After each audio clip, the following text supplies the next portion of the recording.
Hey everyone, today we're going to be taking a look at the Antec 1FT. This PC case I think has been pretty popular lately, and it presents itself as something that's a little more conventional, also gives us something a little different than like a Lee and Lee dynamic, which has been, for many purposes, many good purposes, has been very popular lately. When I look for a PC case, a couple of things that I think are very important. First, performance. You need something that now either has some type of mesh panel or sufficient airflow for the very significant and big GPUs that we have basically from NVIDIA and AMD. Intel, I guess not as much. Their GPUs don't have as high of a TDP. And now let's hear a word from our sponsor, VIP-CDKdeals.com, a Windows 10 Pro CD key. Add to cart, you put in code CC20. This will also work on Windows 11. You want to go into your settings in Windows, change and adjust your CD key, click activate, and now let's go back to the video. Now, after your performance issue is, satisfied, obviously you want something that's built well and looks good as well. This case looks really, really cool. I'll show you some shots of like the front. It has this really cool design. That's actually where the airflow goes in right on the front panel. And even the back panel where everything's like on display is certainly one of the nicest looks that I've seen on any PC case. It's not just something you throw in there and then, it's a mess of wires. It's something that you can actually show off and be proud of. So definitely looks really, really cool. Obviously, when you mesh all of these together, no pun intended with the mesh, you also arrive at a price. You can have a lot of those things be true in a case that's really expensive. This one happens to come in at only about $149 US. That's not that bad at all. That's basically right in that little mid-range, with a lot of cases being $200 to $300.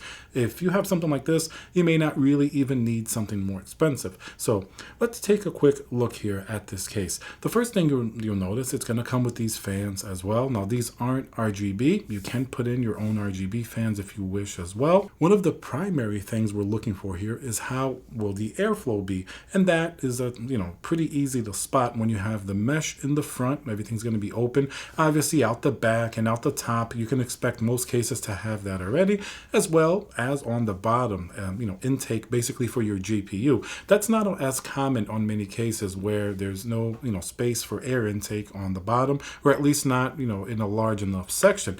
Now, the front air goes in, cools your GPU, and that way you're going to have, a pretty good choice if you want to put your CPU cooler on the front or on the top. Now, if you want to prioritize your GPU temperatures, let's say you're running a 4090, it may make some sense to just put that CPU cooler probably on top of the case. If you put it on the front, some of that warm air of the CPU, as well as some restriction in airflow, is going to happen as it goes towards the GPU.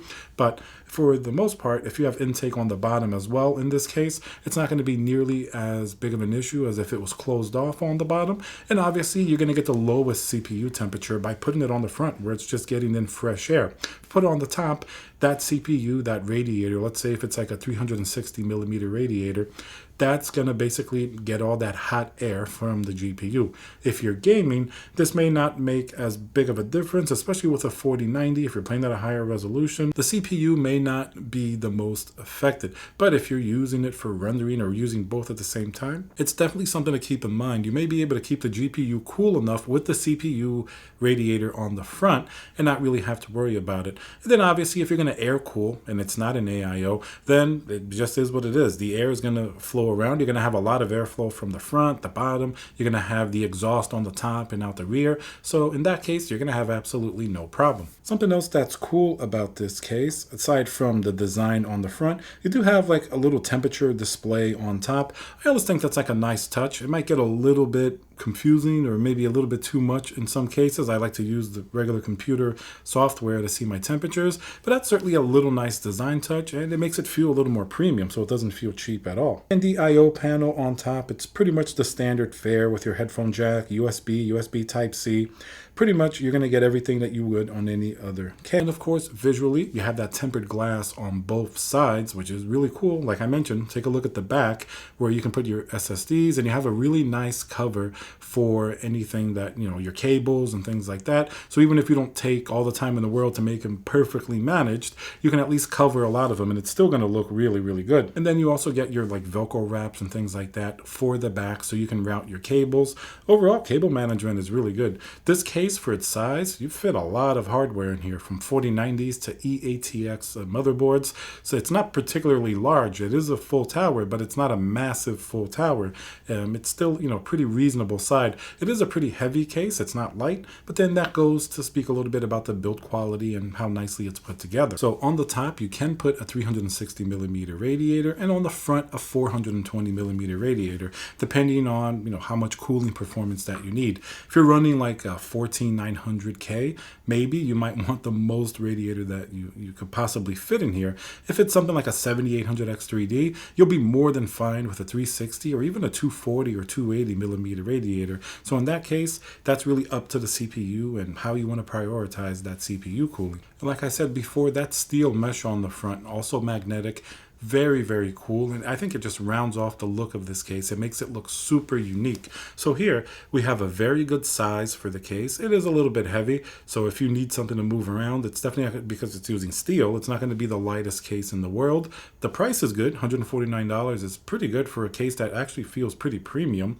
Obviously the front panel, really cool with the little, temperature display, more than enough room, and you get fans inside also for, airflow. So overall, and especially if you consider how cool that back is, if you want to kind of show it off and you don't have to be embarrassed about cable management, overall, I'd like to say this is definitely one of my favorite cases that I've seen this year. It's no surprise, I think, that a lot of people have liked this case. All right, guys, so let me know if you have any other questions, if you've built in this case or what you like looking for in the case. Remember to subscribe, and I'll see you guys on the next video.